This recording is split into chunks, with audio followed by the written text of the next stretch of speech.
If only Forest had someone in their first team who would have a clue how a rival club found out about the existence of the exact requirements to trigger a confidential release clause when he wanted to go and play for a different team.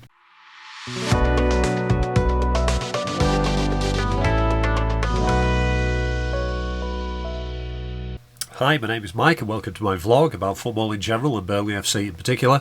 A vlog that this week was supposed to be recorded last week, but couldn't because I've been working up and down the country. In case you're wondering how my summer break is going. Can we not just, put the Premier League season back a month or something? Anyway, as part of that travel, just sort of starting off on a non-Burnley note, as part of that travel around the country, I kind of accidentally ended up in West Auckland, up near Newcastle. And that was interesting because the signs on the way into the town of West Auckland say the winners of the first World Cup. Now, that obviously piqued my interest. I was like, what is this story here? And if you go into the middle of West Auckland, on the village green in the centre, there is a fantastic statue of two footballers, one dressed as a coal miner. It tells the story of West Auckland FC, who, for reasons which were never made clear, got invited in 1909 to represent England in a tournament that was basically a Club World Cup. They went to Switzerland and they won it. This is a town or a village of 400 people. The miners had to take time off, unpaid time off, to go and play, and they became champions of the world. And a couple of years later, they successfully defended their title, beating Juventus 6-1 in Turin. So they are the first World Cup winners. Now, that's a fascinating story. I'm going to try and do a little bit more research on it. Apparently there is a TV movie starring Dennis Waterman about this. I'm going to try and find that. But I've just found it interesting that, the Club World Cup 100 years ago, or 110 years ago or so, is a story that is sort of interesting, but lost in the mists of time, and not celebrated or known in the wider world of football. And we can only hope that in 100 years' time we're thinking the same thing about this shitfest we've just had in the US, with Chelsea winning it.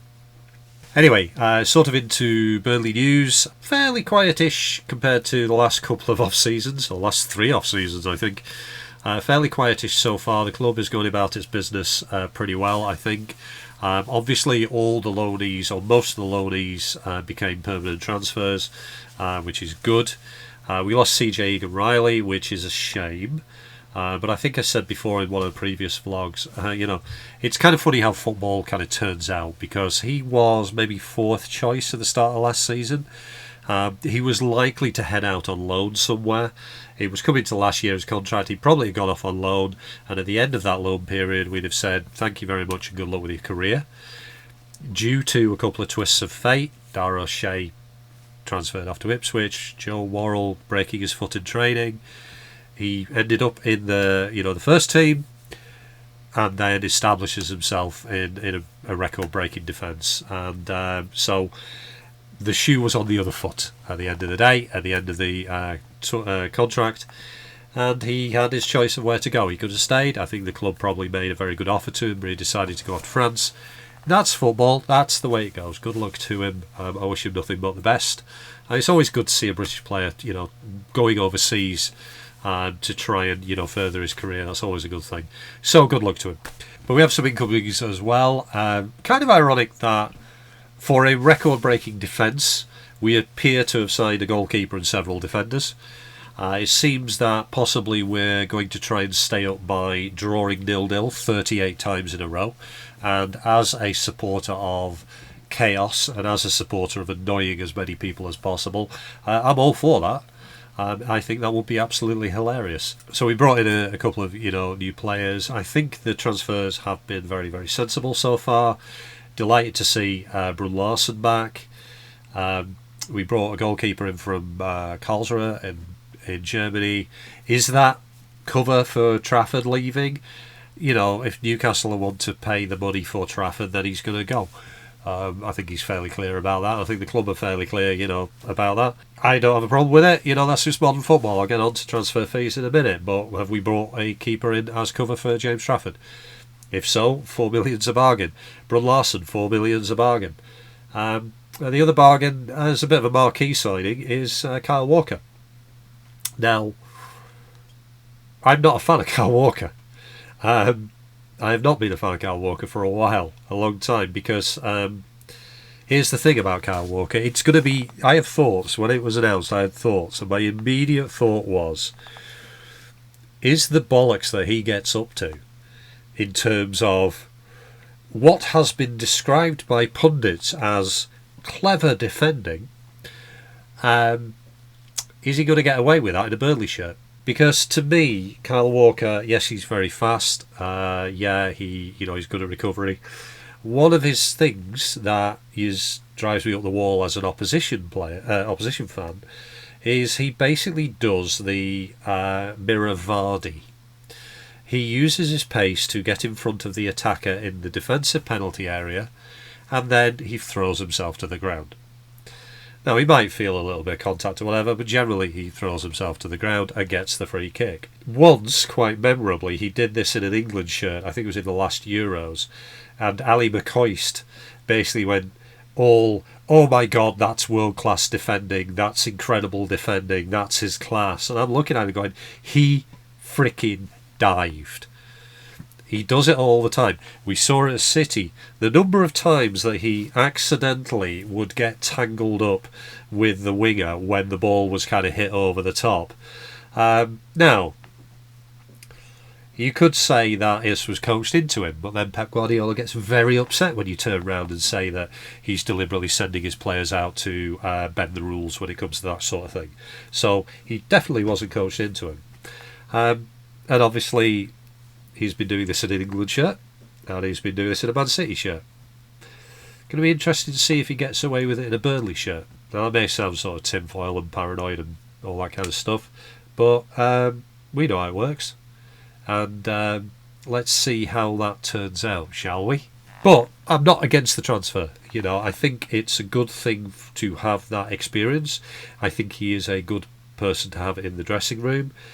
And speaking of transfers, I've often pointed out in these vlogs that journalists and football pundits and all that kind of thing very, very carefully not notice certain things. And so far in this window, Liverpool, Chelsea, Arsenal, Man City, Man United, Newcastle and Spurs have all spent at least £50 million on a single player. Wirtz for Liverpool is about, 120? Something like that. United are after Mbeumo for like 55. Newcastle got Elanga for 52. So on and so forth.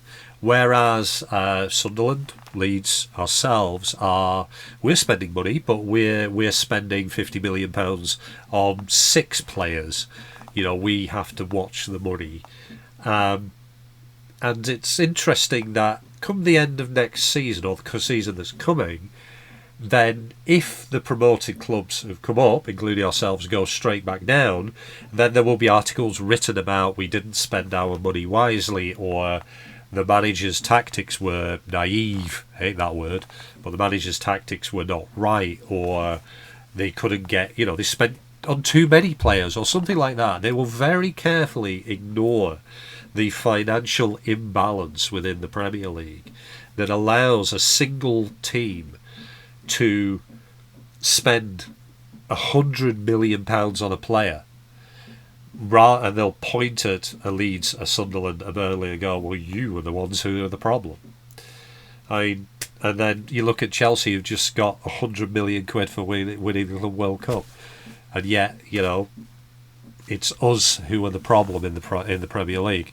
It's us who are not the competitive ones who are making the game's boring, etc. and so forth. And it's kind of interesting that a couple of the teams who have done well over certainly last season or last couple of seasons, Brentford and Forest, are being effectively stripped bare by the big clubs.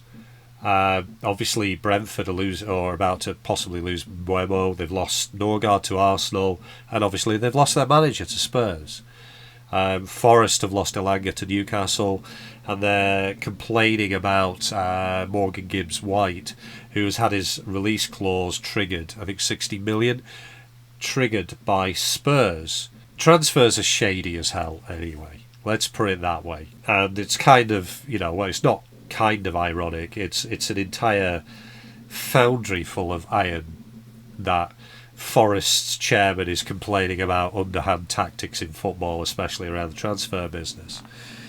Still, Forest are apparently unhappy that Morgan Gibbs-White's release clause became known to Spurs when it was supposed to be confidential.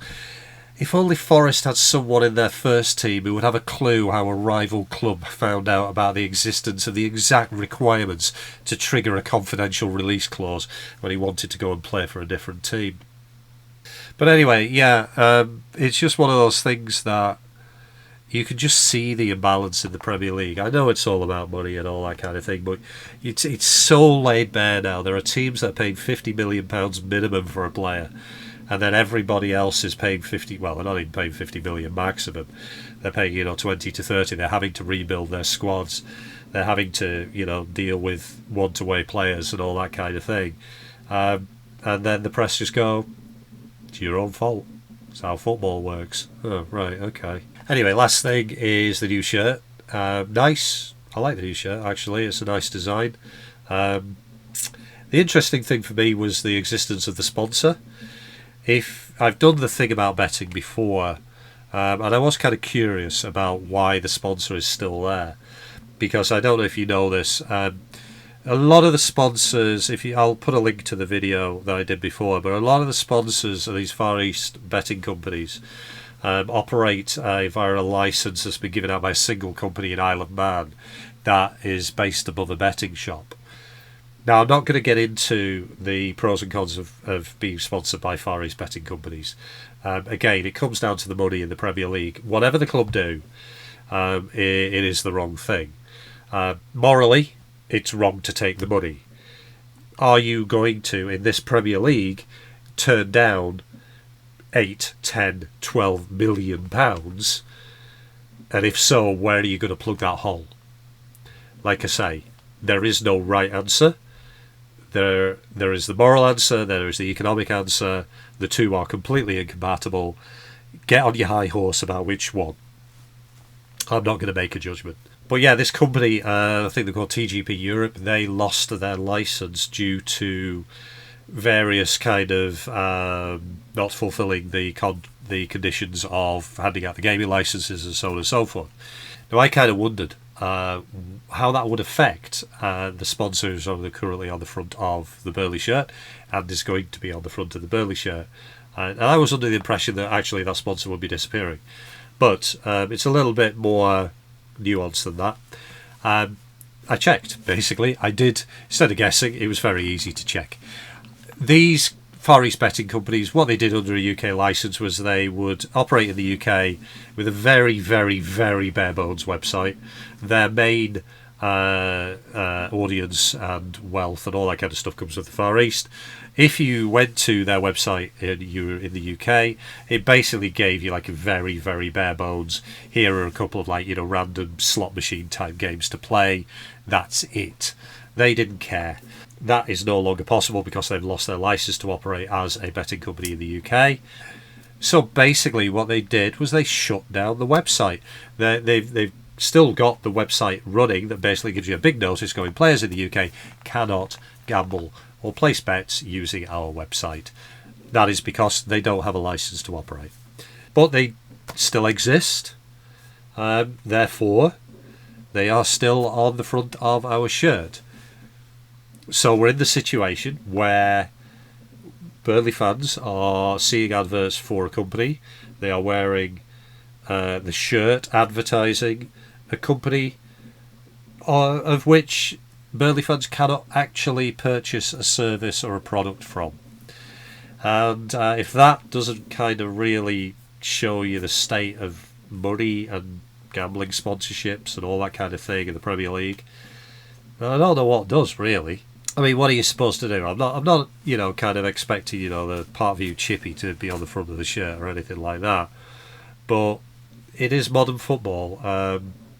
Now, people will turn round and say that betting, front of shirt betting sponsorship disappears, I think, next season. So, season after the one coming.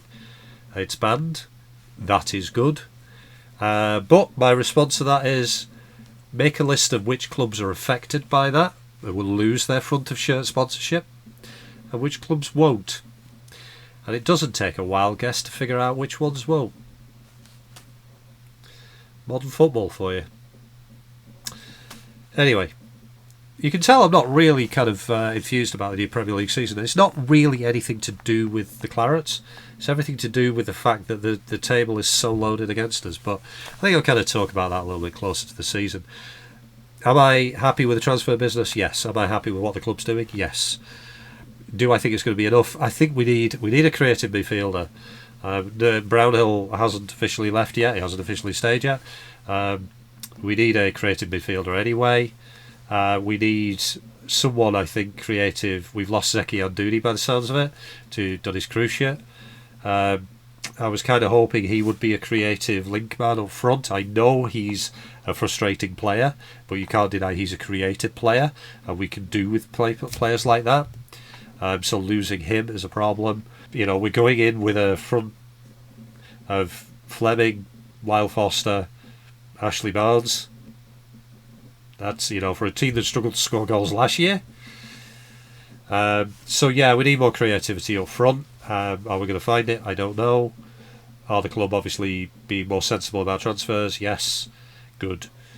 So, you know, we'll see. So yeah, that's it for kind of like a mid-off-season roundup. See, it doesn't feel like it's been an off-season. I mean, the Club World Cup was last season, has only just finished on Sunday. We got the Women's Euros still running, but they're already doing pre-season friendlies. I mean, it just...